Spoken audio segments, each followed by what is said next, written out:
골로새서 2장 6절과 7절입니다. 시작. 그러므로 너희가 그리스도 예수를 주로 받았으니 그 안에서 행하되 그 안에 뿌리를 박으며 세움을 입고 교훈을 받은 대로 믿음에 굳게 서서 감사함을 넘치게 하라. 아멘.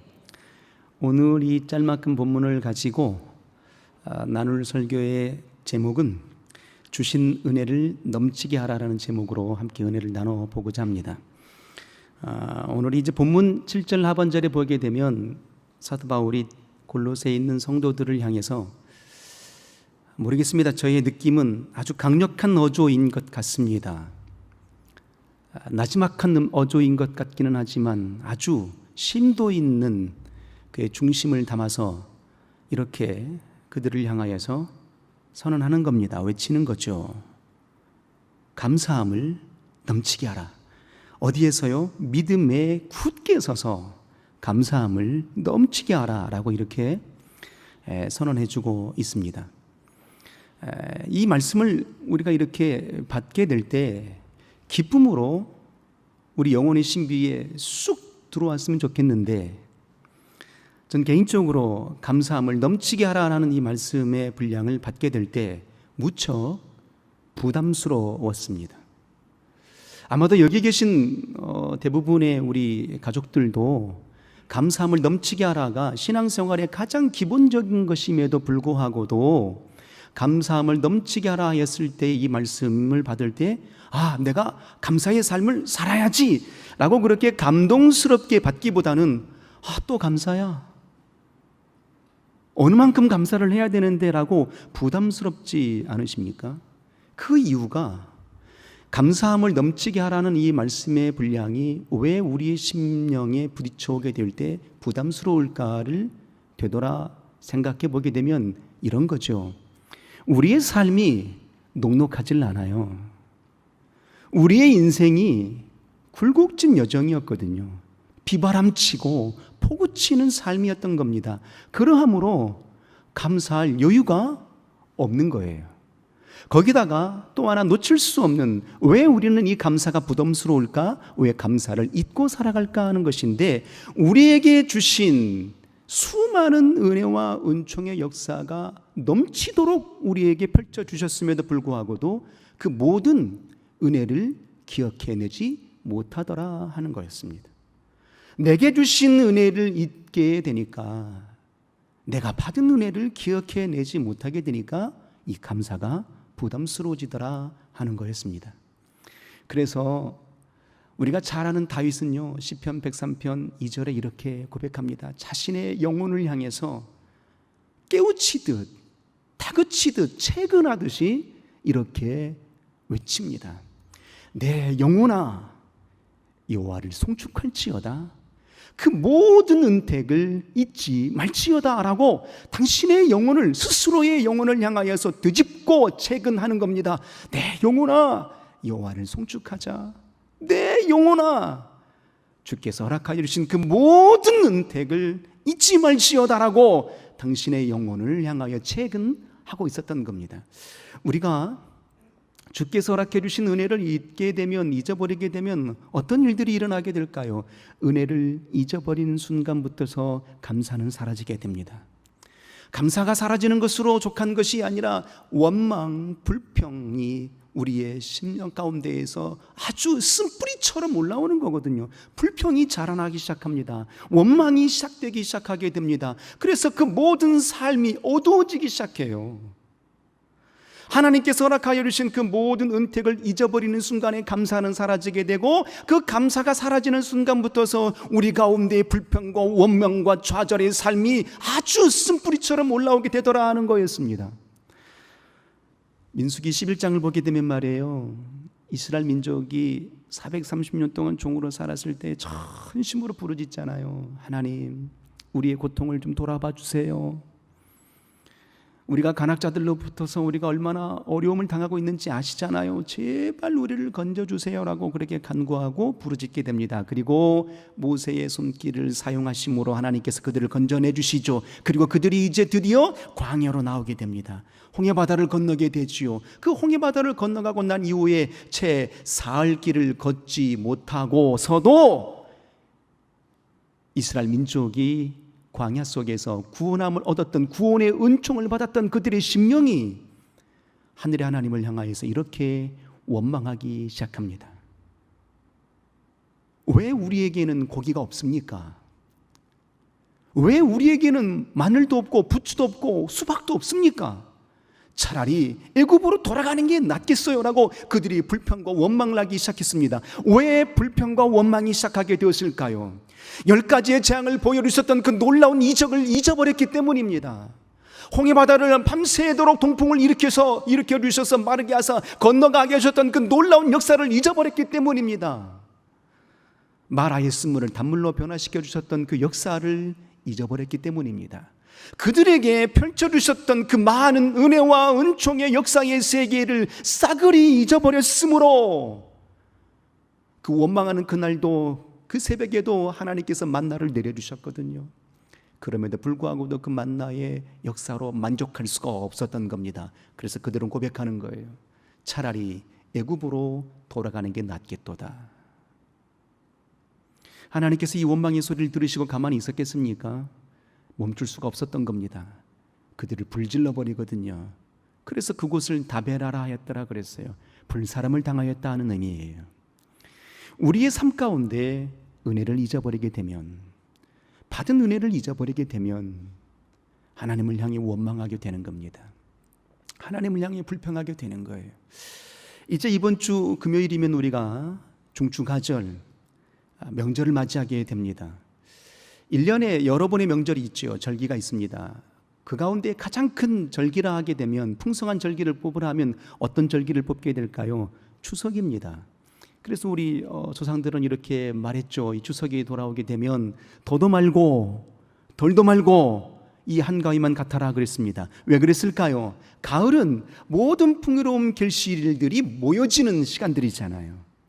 그러하기 때문에 이 풍성함의 역사에 가장 넘치는 그의 절기가 바로 이 추석이었던 겁니다. 그래서 더도 말고 덜도 말고 꼭 오늘만 같아라 뭐 이랬던 겁니다. 그러면 이 명절이 주는 의미가 뭐겠습니까? 우리에게 신앙의 절기가 주는 의미가 뭐가 있겠습니까? 대표적으로 신앙의 절기가 주는 의미가 바로 이런 것인데, 안식, 결속입니다.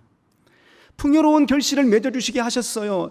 밤새 봄부터서 시작해서 여름, 가을에 이르기까지 수고로 땀을 흘리고 난 이후에 풍성한 결실을 맺게 되었죠. 그때 그 맺은 결실을 가지고 어떻게 합니까? 함께 온 가족이 모여서 먹고 마시고 쉼을 갖게 됩니다. 먹고 마시며 쉼을 얻게 되는 그 순간에 안식이 이루어지게 되죠. 바로 이웃 간의 결속, 가족 간의 결속이 이루어지게 되는 겁니다. 그래서 이번 명절 가운데 우리가 어떤 일들을 해야 되겠습니까? 안식과 결속을 이루어야 되는 거예요.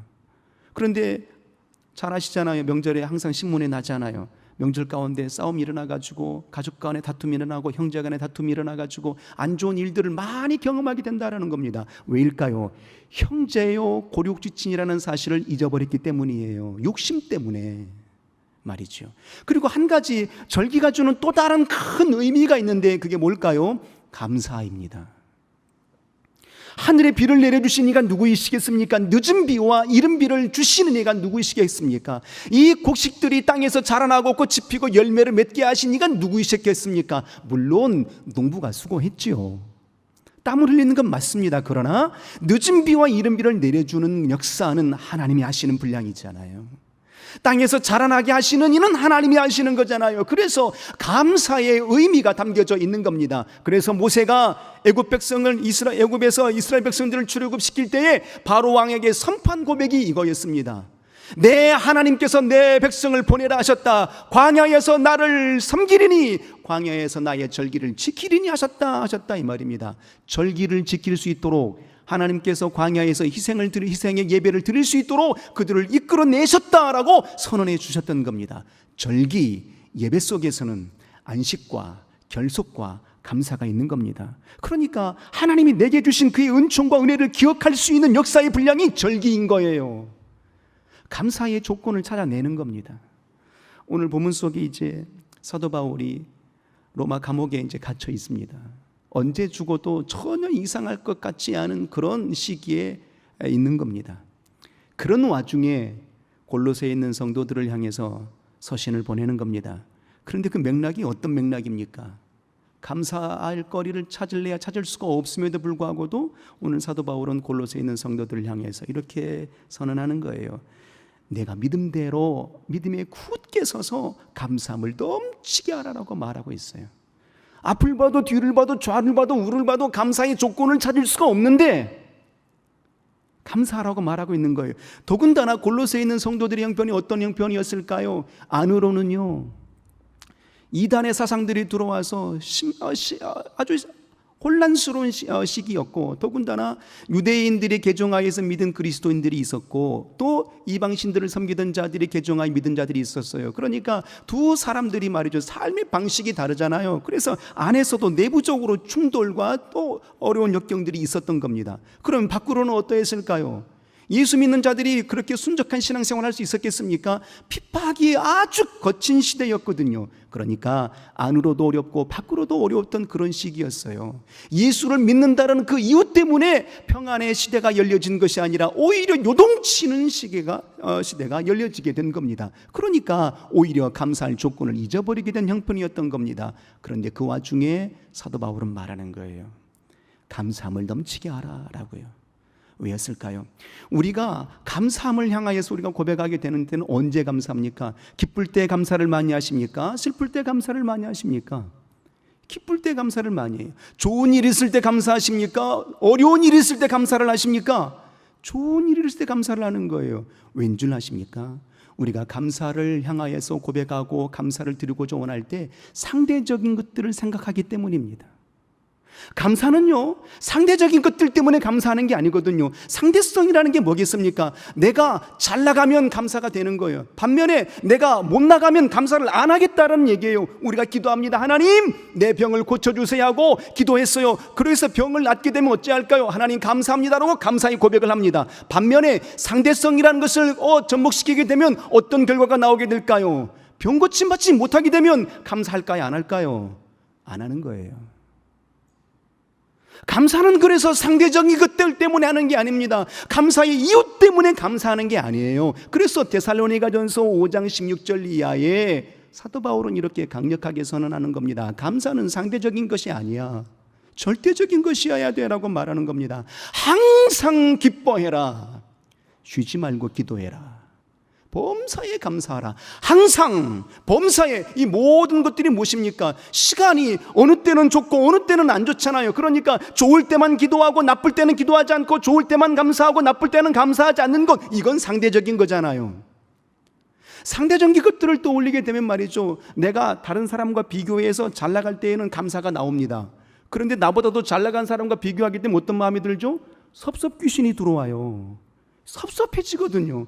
왜 나에게는 저런 큰 복을 안 주시는 거예요 하는 겁니다. 지금 당장 우리 하나님께서 주신 절대적으로 모든 인생들에게 허락해 주신 놀라운 은총과 은혜가 뭘까요? 오늘 지금 우리가 호흡하고 있다는 이 놀라운 사실 아닙니까? 모두에게 주신 은총이에요. 예수께서 십자가에 오르사 모든 인류를 향하여서 대속의 은혜를 펼쳐주셨잖아요. 대한민국 사람에게만, 우리 성낙인들에게만 대속의 보혈을 흘려주신 게 아니에요. 모든 인생들에게 흘려주신 대속의 은혜였던 겁니다. 절대적인 거예요. 아무리 가난할지라도, 아무리 부유할지라도 생명의 호흡이 멈춰버리면 가난이 무슨 의미가 있고 부유가 무슨 의미가 있습니까? 그런데 오늘 이 시간 우리가 이곳에서 예배하고 있어요. 하나님 주신 절대적인 은혜입니다. 오늘 지금 이 시간 우리가 호흡하고 있는 겁니다. 하늘의 하나님을 향하여서 영광의 예배를 돌리고 있는 겁니다. 우리 모두에게 주신 절대적인 은혜인 겁니다. 그런데 우리는 자꾸만 상대적인 것을 생각해요. 내 자식이 잘 안 되고 있는데요, 우리 사업이 잘 안 되고 있는데요, 내 가정이 물질로 어려움을 겪고 있는데요. 아니, 지금 살아있잖아요. 이스라엘 민족이 광야에서 하나님을 향하여 원망했던 그 새벽에도 만나는 내렸더라라고 성경은 기록하고 있잖아요. 우리에게 주신 놀라운 은총의 역사를 우리에게 펼쳐주고 있는 겁니다. 그래서 감사는 조건이 아닙니다. 감사는 이유가 아닌 겁니다. 감사는 상대적인 게 아닌 겁니다.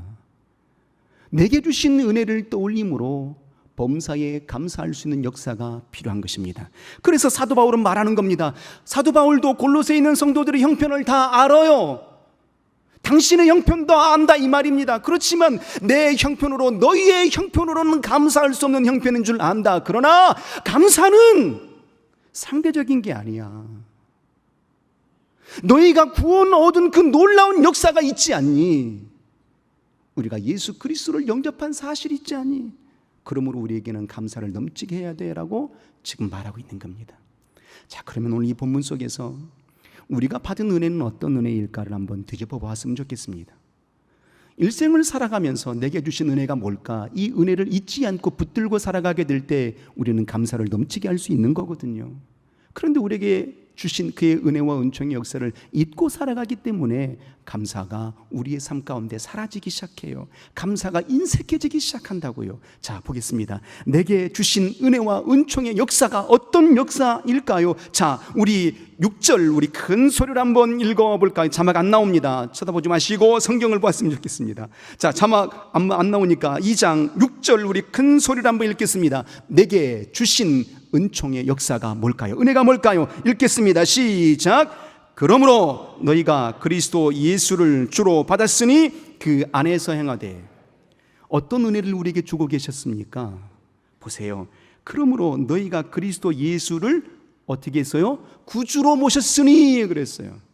구주로 모셨다는 의미는 뭐겠습니까? 예수 그리스도를 영접하는 모든 자들에게 어떤 권세를 주셨어요?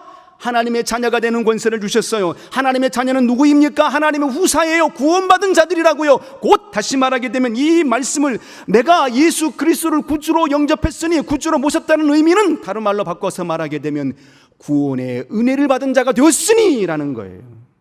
하나님 우리에게 어떤 은혜를 주셨습니까? 구원의 은혜를 주신 분이에요. 우리는 이렇게 고백하겠죠. 내가 예수께 나온 거예요. 내가 예수 믿은 거예요. 내가 예수를 구주로 모신 거예요 라고 말할 수 있겠죠. 그러나 잊지 말아 주십시오. 내가 예수를 찾아간 것이 아니라 주님이 먼저 우리를 찾아와 주셨다는 그 사실 말이에요. 주님이 친히 하나님의 아들이심에도 불구하고 이 땅에 임하신 겁니다. 우리의 모든 죄를 짊어지시고 십자가에 오르신 겁니다. 그리고 내게로 오라라고 주님이 그렇게 말씀하셨어요. 수고하고 무거운 짐진 자들아 내게로 오라 말씀하셨고, 범죄한 인생, 허물 많은 인생들을 향하여서 이사야 선지자는 1장 18절에 이렇게 고백하는 겁니다. 오라, 우리가 서로 변론해 보자. 너희 죄가 주홍 같을지라도 흰눈같이 될 것이고 너희 죄가 진홍같이 붉을지라도 양털같이 되게 하리니 라고 말씀해 주신 겁니다. 주님이 먼저 찾아와 주신 거예요. 그래서 하나님은 우리에게 구원의 은총, 구원의 은혜를 허락해 주신 분이시다 하는 겁니다. 자, 성경을 한번 보죠. 창세기 1장부터서 나타나는 역사가 뭐겠습니까? 하나님이 인생을 지으셨다라는 장면으로 출발하게 됩니다. 그때 최초의 영적인 존재가 누구였습니까? 아담이었죠. 그 아담을 어떻게 하십니까? 아담을 위하여서 새로이 에덴의 동산을 창설하십니다. 창세기 1장의 창조의 역사를 멈추지 아니하시고 다시 영적 존재를 위하여서 에덴의 동산을 창설하시고 그 지으신 영적 존재를 어떻게 하십니까? 이 땅에서 에덴의 동산으로 옮겨주세요. 어떤 작업 같습니까? 구원의 은혜를 베풀어 주시는 역사의 사건으로 창세기 2장은 출발하게 되는 겁니다. 세상에 머물지 않게 하시고 하나님의 처소, 하나님과 소통할 수 있고 하나님과 사귐을 나눌 수 있는 거룩한 믿음의 땅으로 옮겨주신 거예요. 그게 구원입니다. 다시 노아를 보세요. 죄악이 관영한 가운데 있었더라. 그래서 하나님이 사람 지으심을 한탄하사 지면에서 쓸어버릴 계획을 선언하십니다. 그런데 노아는 은혜를 입었더라. 은혜 받았어요. 그래서 하나님께서 노아에게 말씀하십니다. 방주를 지으라. 설계도를 주시죠. 그리고 노아는 순종하여서 방주를 짓게 됩니다. 그때 어떤 역사가 일어납니까? 노아가 구원함을 받습니다. 노아의 남은 7가족이 구원함을 받습니다. 호흡하는 모든 동물들이 구원함을 얻게 되는 역사를 보는 겁니다. 구원의 역사로 이어지게 되는 겁니다. 모세를 보세요. 당시에 그 시대가 말이에요, 이스라엘 민족이 종으로 살면서도 종이지만 말이죠, 아주 강성한 민족으로 그렇게 생산이 왕성하게 되고 큰 민족으로 자라게 되는 겁니다. 그래서 바로가 두려웠거든요. 그래서 사내 아이를 낳으면 다 죽여라 했어요. 그 시대에, 그 엄혹한 시대에 모세가 태어나게 됩니다.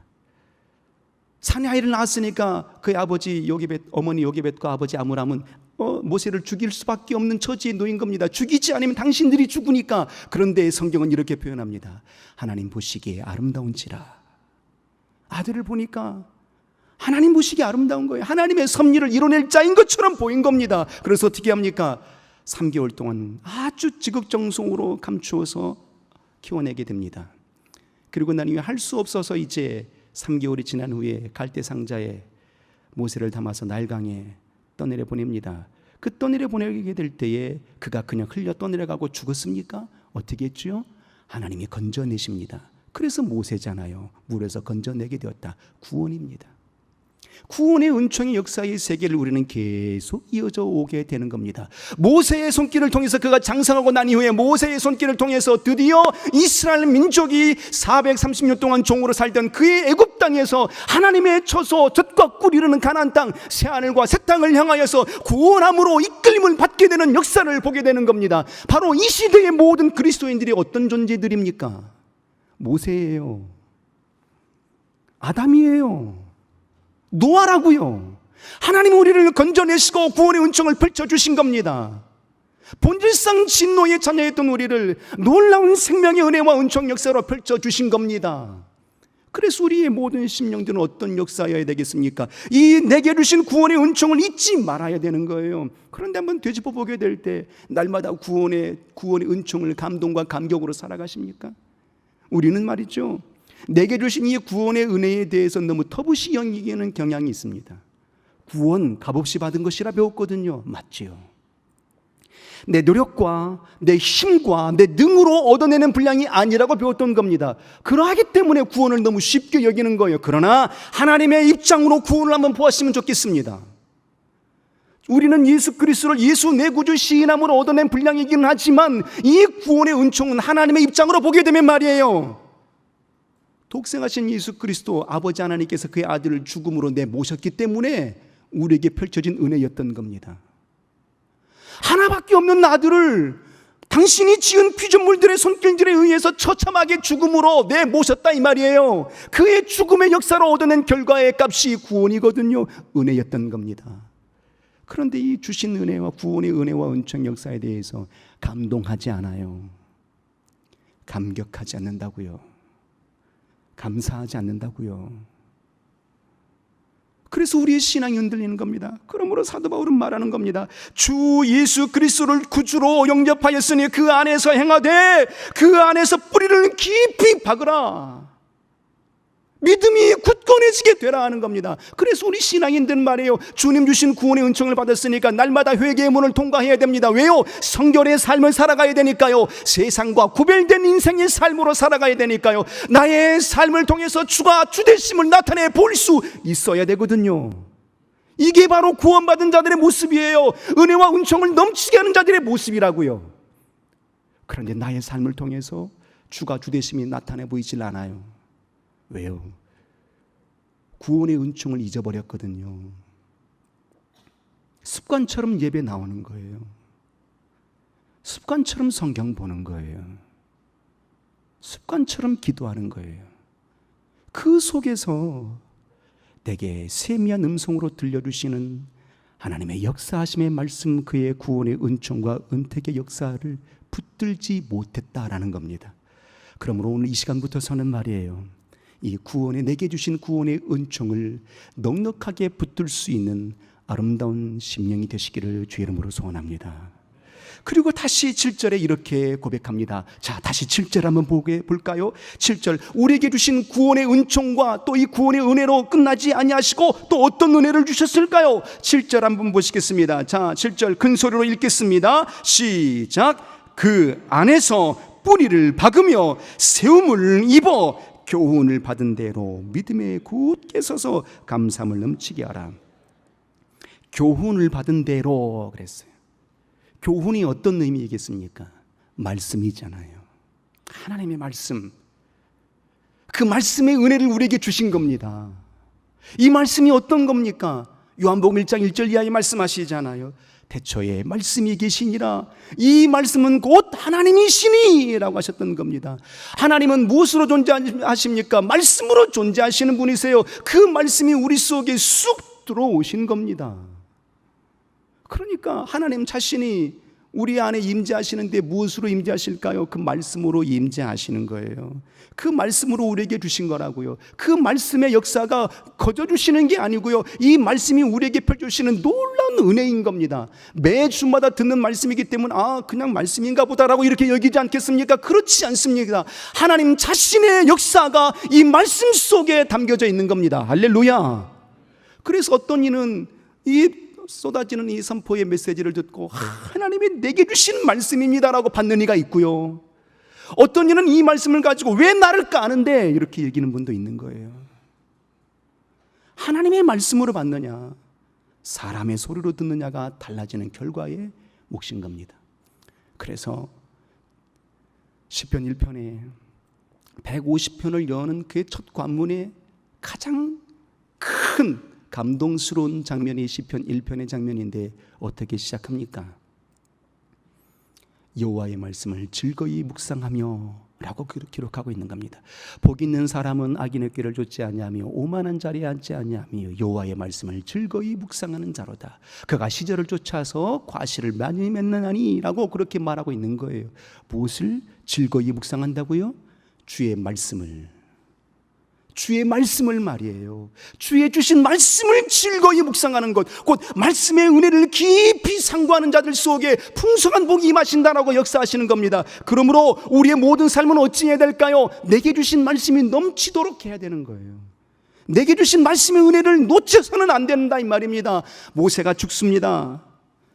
모압 땅 노보산 위에 올라가서 광야 애굽 가나안 땅을 바라보고 난 이후에 말이죠, 들어가지 못하고 그냥 죽는다 이 말이에요. 그리고 난 이후에 두려움 가운데 있는 여호수아에게 하나님의 말씀이 임하십니다. 두려워하지 말고 놀라지 말라. 내가 너와 함께 할 거야. 내가 전에 모세에게 명하였던 그의 모든 율법을 즐거이 묵상하고 내 마음판에 새겨서 그 말씀을 지켜 나가게 된다면 내가 밟는 모든 땅은 너의 땅이 될 것이야 라고 말씀하시는 거예요. 핵심의 요지가 뭡니까? 말씀의 은혜를 붙잡으라 였던 겁니다. 그 말씀의 은혜를 붙잡고 나아가게 되니 말이죠, 홍해바다가 갈라지고 요단강이 갈라지고 그 놀라운 역사의 세계 속에 바로 여리고성이 무너지는 이적의 역사 속에 가나안 땅을 정복하는 아름다운 역사의 세계가 펼쳐지게 된 거예요. 말씀의 은혜를 붙들기를 소원합니다. 아브라함이라는 인생이 말이죠, 얼마나 그가 연약한 인생이었는지 우리는 잘 압니다. 얼마나 실수가 많은 인생의 삶을 살아갔는지 잘 압니다. 그런데 하나님은 역설적으로 그 아브라함을 향하여서 이렇게 선언하죠. 복의 근원이다, 믿음의 조상이다라고 칭호를 얻게 하십니다. 그런데 아브라함의 인생을 한번 보세요. 얼마나 실수가 많은 인생이지 말이에요. 그의 자기 살겠다고 아내를 2번이나 팔아먹습니다. 하나님이 주신 아들이 있다 하셨는데 아들이 없게 되니까 어떻게 합니까? 그의 몸종을 통해서 아들을 낳게 됩니다. 자신의 힘으로 아들을 낳게 되는 거예요. 이 모든 실수들을 범합니다. 그렇지만 드디어 100세의 아들을 낳은 그 아들을 가지고 이제 12살쯤 되었을 때 하나님이 다시 말씀하십니다. 내 독자 이삭을 내가 내게 지시한 산에서 바치라. 명하였을 그때 아브라함이 어찌합니까? 순종합니다. 그 말씀을 그대로 받는 거예요. 그 말씀을 지켜내게 되는 겁니다. 그때 아브라함에게 펼쳐진 역사의 장면이 이런 겁니다. 여호와 이레의 하나님을 만나게 하시는 겁니다. 말씀의 은혜를 붙드는 자들 속에 펼쳐지는 역사, 하나님이 미리 보시고 미리 아시고 예비해 주시고 준비해 주시더라. 그리고 내 씨를 통해서 대적임을 얻을 자를 얻을 것이다라고 약속해 주셨던 겁니다. 말씀의 은혜를 붙드는 자가 되기를 주님의 이름으로 소원합니다. 보십시오. 마가복음 10장에 보게 되면 말이에요, 소경 바디메오를 만나게 돼요. 그 소경 바디메오가 날 때부터 거지였고요, 소경이었습니다. 무슨 소망이 있겠습니까? 무슨 기대가 있겠습니까? 그런데 어느 날 소문을 듣습니다. 나사렛에서 나타난 예수라는 분이 계시는데 그가 죽은 자를 살려내더라, 눈먼 자를 눈을 뜨게 하더라, 앉은 자를 이렇게 하시더라라는 소문을 듣게 됩니다. 그리고 드디어 어느 날 당신이 살고 있는 여리고 지역을 지나간다는 소식을 듣게 되는데 정말 예수께서 지나가는 겁니다. 그래서 소리칩니다. 다윗의 자손 예수여 나를 불쌍히 여겨 주소서 외칩니다. 주변 사람들이 만류합니다. 그래도 당신이 살 수 있는 유일한 소망, 유일한 기대는 예수 만나는 것이었기 때문에 외치는 거였어요. 그때 소란스러워하는 그의 소리를 주님이 들으시고 바디메오를 향하여서 이렇게 말씀하십니다. 오라 하셨어요. 어떤 역사가 일어납니까? 주님이 오라 하실 때에 소경 바디메오는 그가 입고 있던 겉옷을 내어 버리고 달려가더라. 그 옷이 어떤 의미이겠습니까? 나는 소경입니다, 나는 거지입니다 라는 당신의 신분을 상징하는 거였거든요. 그런데 주님의 말씀 앞에 나는 이제 더 이상 소경이 아니에요, 나는 더 이상 거지가 아니에요, 나는 이제 하나님의 사람이에요 라는 거예요. 말씀의 은혜를 붙드는 자의 모습인 겁니다. 그러므로 범사에 우리 모두는 말씀의 은혜를 붙드는 자, 구원의 은총을 붙드는 자가 되기를 소원합니다. 그때 비로소 이렇게 선언하는 겁니다. 굳게 서서 감사함을 넘치게 하라. 감사의 삶은 받은 은혜를 넘치게 하는 자들의 삶의 모습인 겁니다. 우리 말씀 은혜 받았잖아요. 아멘. 우리 구원의 은총 받으셨잖아요. 어떤 삶으로 이어져야 되겠습니까? 바로 감동과 감사의 은총의 역사로 하나님 앞에 즐거이 감사함을 넘치게 할 수 있는 삶이 되기를 주님의 이름으로 소원합니다. 우리가 잘 아는 공자 있지 않습니까? 공자. 우리나라 유교 사상을 전파하게 된 그 시조가 되는 유교 공자 말이에요. 공자가 싫어하는 사람들의 네 부류가 있는데요, 그 중에 가장 크게 싫어하는 사람이 이런 사람입니다. 은혜를 잊고 사는 사람, 은혜를 원수로 갚는 사람, 쉽게 말하게 되면 감사하지 않는 사람을 가장 싫어했다고 합니다. 세상 사람들도 그래요. 그럼 우리가 하나님을 향해서 어찌해야 될까요? 뜨거운 감사의 고백으로 영광을 돌리기를 소원합니다. 오늘 찬양으로 기도를 대신하도록 하겠습니다. 은혜 아니면 살아갈 수가 없습니다.